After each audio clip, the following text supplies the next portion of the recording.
પણ કરી જ્યાં પંજો મજબૂત છે કોંગ્રેસનો. કેરળથી સમાચાર, સીએમ વિજયન ધર્મદોમ બેઠક પરથી પાછળ ચાલતા હોવાના સમાચાર છે. કેરળમાં કોંગ્રેસની આગેવાનીવાળી યુડીએફ સરકાર બનાવે તેવી શક્યતાઓ કેરળમાં જોવા મળી રહી છે. ડાબેરી સરકાર આ વખતે સત્તાથી દૂર થઈ જાય તેવી પૂરેપૂરી શક્યતાઓ હાલમાં કેરળથી સામે આવી રહી છે.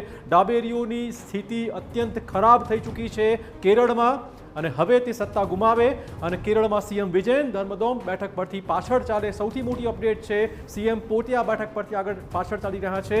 કોંગ્રેસની આગેવાનીવાળી યુડીએફ સરકાર બનાવશે કેરળમાં, આવું અત્યારના વલણ પરથી લાગી રહ્યું છે. નાગજીભાઈ, શું કહેશો કેરળ વિશે?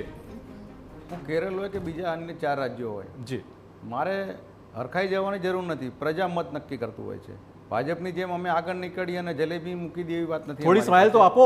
મારે કેરળમાં મજબૂત છે પંજો, કે ભાજપ જ્યાં હારે ત્યાં રોડ ના ગોડી નાખે. અચ્છા, આટલી ભગવાન એમને સદબુદ્ધિ આપે ને તલવાર લઈને નીકળી ન પડે. આ તો હાર જીત પ્રજા નક્કી કરતી હોય, ભગવાન નક્કી કરે. એટલે ભાઈ અમારા સંજયભાઈને બી કહું છું ને હમણાં મોડી મંડળને કે તમે ફોન કરીને કહેજો કે રોડ ના ગોડી નાખતા ભૂલથી, કેમ કે પ્રજાના પૈસાનો બનાવેલો છે અને તલવાર લઈને નીકળો તેની પર કલમો નાખજો.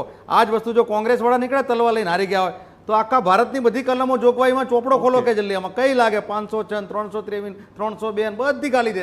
તો તમારા તલવાર લઈને ના નીકળે અને રોડ ના તલવાર લઈને કેરળની થોડી વાત મારું કહેવાનું છે કે કેરળમાં કયા આ લોકો ફેક્ટર હાર નથી પચાવી શકતા. કેરળમાં કયા ફેક્ટર ચાલી રહ્યા છે ખાલી કેરળ? હું એટલે એવું છે હું સંજય તમારી વચ્ચે હું બોલતો જ ઓકે, નથી. નાગજીભાઈ બોલો આપ.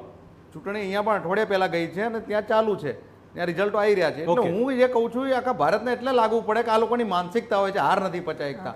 કોંગ્રેસ પાસે શીખો. 30 વર્ષમાં શાસનમાં નથી તો ગામડે ગામડે અમારા કાર્યકરો અહીંયા બી છે ને ભારતમાં બી છે. ભારતીય જનતા પાર્ટી વાળા જો હારશે તો ઘરની બહાર 6 મહિના નહીં નીકળ્યા લોકો કે ના પ્રજા નકામી, નામ તમે નકામા છો.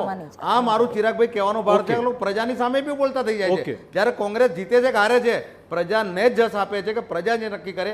અને જો આ ભાજપ વાળા હારશે તો પ્રજાને બી બેફામ બોલશે. આ લોકો કેરળમાં તમારું ગઠબંધન જીતી રહ્યું છે, થોડીક એની વાત કરો. કયા કયા ફેક્ટર કામ કરી રહ્યા છે કેરળમાં? મતદાતાઓ વિશે શું કહેશો? કયા કયા ફેક્ટર તમે ઉઠાવ્યા એની એ થોડી વાત કરો. ચોક્કસપણે હું કેરળની પ્રજાને ધન્યવાદ આપું છું. સાથે સાથે બીજા રાજ્યોમાં અમે પાછળ છે તેની પ્રજાને પણ ધન્યવાદ આપું છું. કેમ કે અમને ખબર છે કે ભૂતકાળનો ભવિષ્યકાળ દેશનો કોંગ્રેસ જ છે. વચ્ચે આ લોકો જેટલો સનેડો ગાવો એટલો ગાઈ લે ખોટો.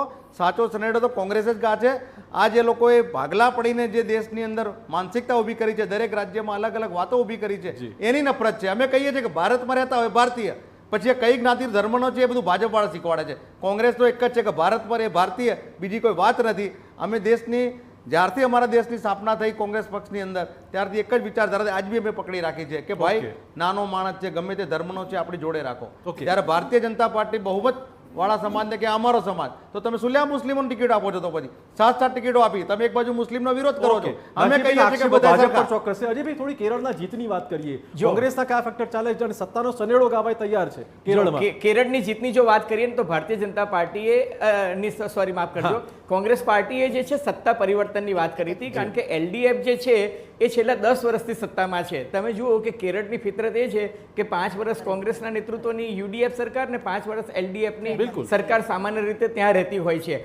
પહેલી વખત એવું થયું હતું કે લાસ્ટ ટાઈમ યુડીએફ જે છે એ ચૂંટણી હારી હતી અને એલડીએફને સતત 2 ટર્મ મળી હતી. કારણ કે પી વિજયન જે છે એને ખરેખર સારું કામ કર્યું હતું અને કોંગ્રેસ પાર્ટીમાં 2 જૂથવાદ હતા અને એ જૂથવાદને કારણે કોંગ્રેસ પાર્ટીનો ત્યાં કારમો પરાજય થયો હતો. આ વખતે રાહુલ ગાંધીએ, પ્રિયંકા ગાંધીએ ત્યાં જે રીતે પ્રચાર કર્યો, સત્તા પરિવર્તનની વાત તો કરી, પણ ત્યાં અનએમ્પ્લોયમેન્ટ, બેરોજગારી જે છે એ કેરળ જેવા સૌથી વધુ શિક્ષિત રાજ્યમાં સૌથી વધુ છે ને એટલા માટે કેરળના લોકો બીજા રાજ્યોમાં જોબ માટે જાય છે. એટલે એમને કૃષિ ક્ષેત્રે સુધારની વાત કરી, જોબલેસનેસની વાત કરી અને બીજું કે મહિલાઓ માટે કલ્યાણકારી યોજનાની વાત કરી. અને સ્વાભાવિક છે કે ત્યાં એન્ટી ઇન્કમ્બન્સી 10 વર્ષની હતી એટલા માટે એનો ફાયદો કોંગ્રેસ પાર્ટીને થયો. પણ જે હું કહેતો હતો એ નિર્ણાયક વિજય તરફ હવે ભારતીય જનતા પાર્ટી પશ્ચિમ બંગાળમાં જતી દેખાય છે. જુઓ હવે 17નો ડિફરન્સ આવ્યો. 121 તૃણમૂલ કોંગ્રેસ અને 138 ભારતીય જનતા પાર્ટી. એટલે હવે તમે કહી શકાય કે આ એક નિર્ણાયક બળત તરફ આગળ જઈ રહ્યો છે મામલો. અને 10 બેઠક જો ભાજપને વધારે મળી જાય ત્યાં આગળ રૂઝાનમાં તો કદાચ ભાજપ સત્તા પર આવી જાય એવું સ્પષ્ટપણે કહી શકાય.